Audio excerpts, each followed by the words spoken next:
Assalamualaikum warahmatullahi wabarakatuh. Terima kasih buat semua penonton cerita awam.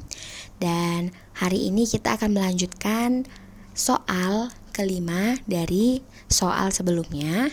Dan untuk kalian semua yang baru ini datang, selamat datang juga. Dan jangan lupa di subscribe dan juga di like.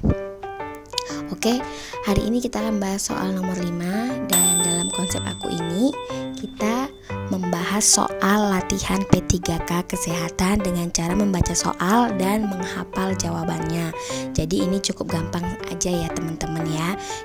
Jadi kita hanya membaca soal dan menghafal jawabannya. Nomor 5. Dalam konsep penyuluhan, bagaimana cara agar semua konsep bisa terlaksana dengan baik?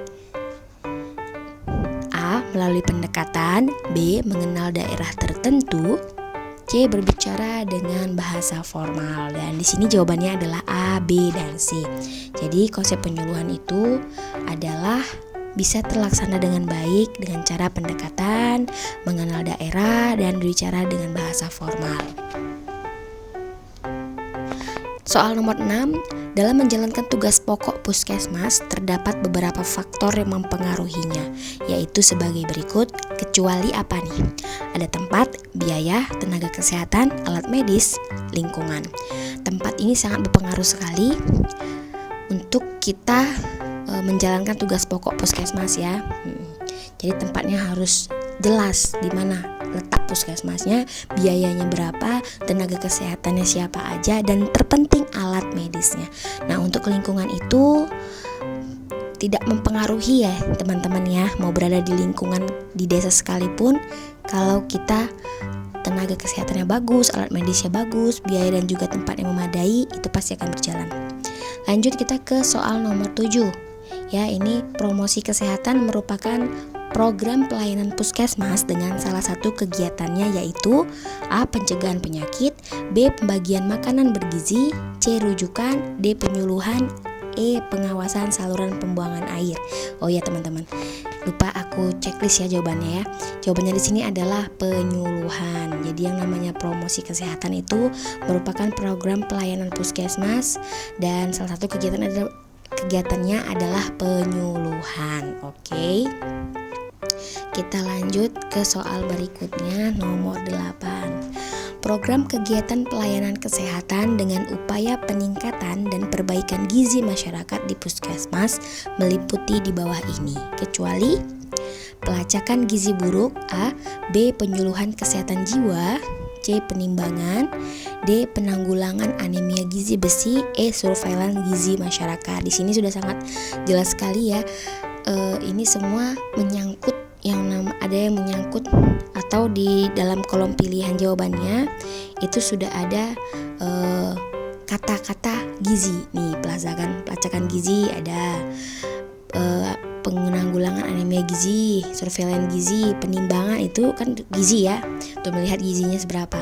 Nah, di sini yang nggak termasuk adalah penyuluhan kesehatan jiwa. Sudah sangat jelas sekali. Kita jadi bisa penalaran aja ya teman-teman ya. Kalau sudah pilihan itu sudah tidak mendekati dengan jawaban, kecualinya itu adalah jawabannya B. Penyuluhan kesehatan jiwa. Lanjut kita ke nomor 9 ya teman-teman. Secara administratif, puskesmas bertanggung jawab kepada A. Bupati, B. Dinas Kesehatan tingkat 1, C. Rumah sakit pusat, D. Benar semua, E. Dinas Kesehatan tingkat 2. Jadi sini administrasi puskesmas itu bertanggung jawab kepada siapa? Bupati kan enggak ya.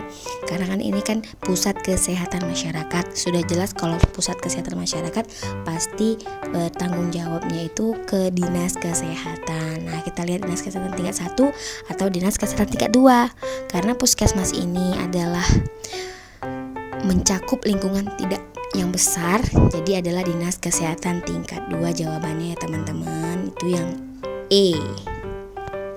Kita checklist jawabannya yang E. Lanjut kita ke soal berikutnya. Soal nomor 10. Jadi teman-teman kita santai aja. Di sini kita membaca soal dan langsung menghafal jawabannya.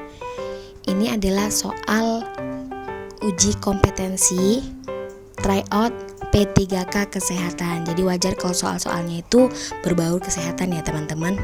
Soal 10 berikut adalah beberapa pertimbangan dalam menentukan cakupan wilayah puskesmas. Kecuali A. Pembangunan infrastruktur. A. Pembangunan infrastruktur lain. B. Frekuensi penyakit. C. Keadaan geografis. D. Jumlah penduduk. E. Penetapan bupati atau wali kota. Ya, dalam menentukan cakupan wilayah puskesmas itu salah satunya adalah jawabannya B. Frekuensi penyakit. Ya iyalah, kalau sudah namanya puskesmas kesehatan masyarakat, pasti yang dicakup itu adalah penyakit salah satunya ya.